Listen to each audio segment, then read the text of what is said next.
Tonight, December 29th, Glenn Beck on Fox is talking about next year could be a crucial year. He's talking in terms of, it seems, end time scenarios.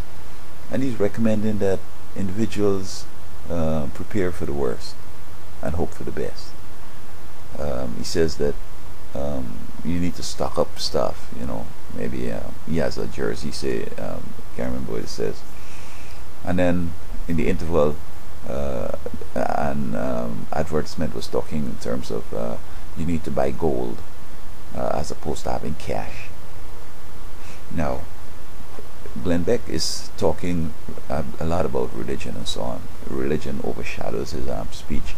And I understand from looking up some stuff on the internet that he had gone to Harvard or Yale to pursue a degree in theology, but he dropped out in a short order. Now, if he had completed his course, I guess he might have been speaking differently, because as a theologian, I disagree with both his point of view and the gold strategy. Now, the Bible says that in the last days, which I think he's alluding to, people are going to be throwing gold and silver in the streets. Now, I interpret that to mean money, because you don't use gold and everybody doesn't have gold as such.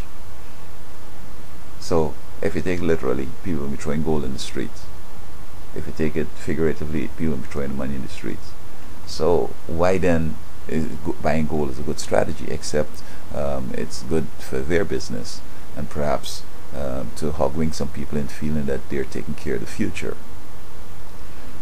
However, Glenn Beck is also talking about this survival kit.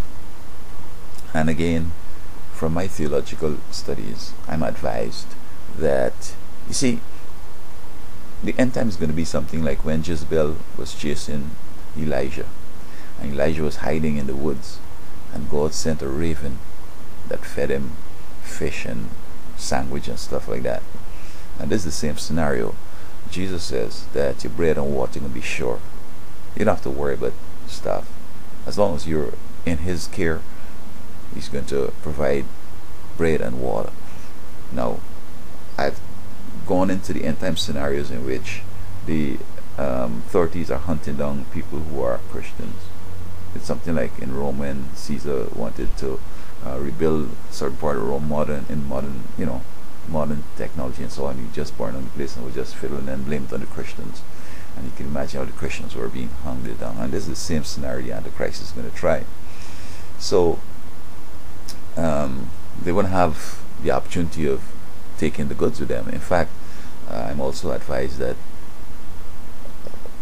in this journey, you know, it's like something like with the Pilgrim's Progress.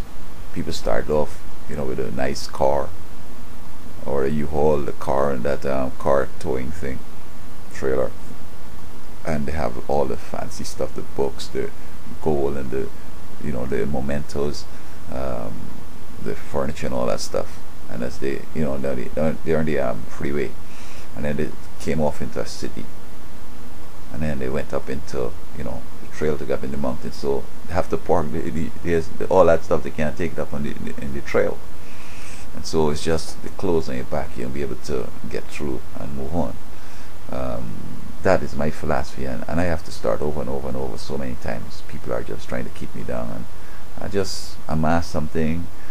It's gone. I just have to start over again, because I know it won't matter in the end time what you have, except you have God in your heart and you have some good faith in your mind. That's it. But the people who will not be provided by God, fish and sandwich and whatever and water and so on, they might think that probably they need to have supplies, and probably he's talking about people who will be lost, because if you're going to be saved and you're a child of God, you don't have to worry about preparing nothing, except you're going to be lost. It's just like individuals hoping that if marijuana becomes legal, they're going to plant their own little, a little crop and so on, and guess what? Somebody's going to come and reap it, when you're sleeping or you're going out to watch you and just go and pick your marijuana and smoke it up. Same thing gonna be it. Some people have a little garden hidden in a nice little place that they only know to think. But it doesn't matter where you put something. If everybody's looking for something and they're walking on, somebody's gonna find it, and they're gonna find your garden.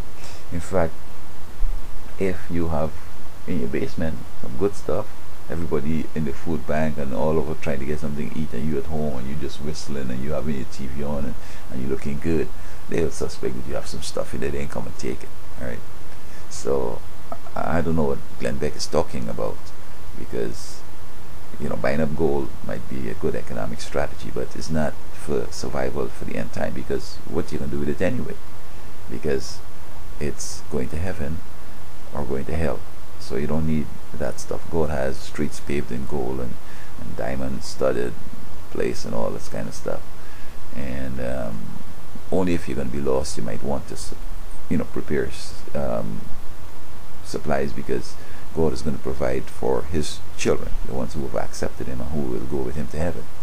And those who are going to be lost here, you have supplies, people can come and take it. Okay, you're going to kill it and take it.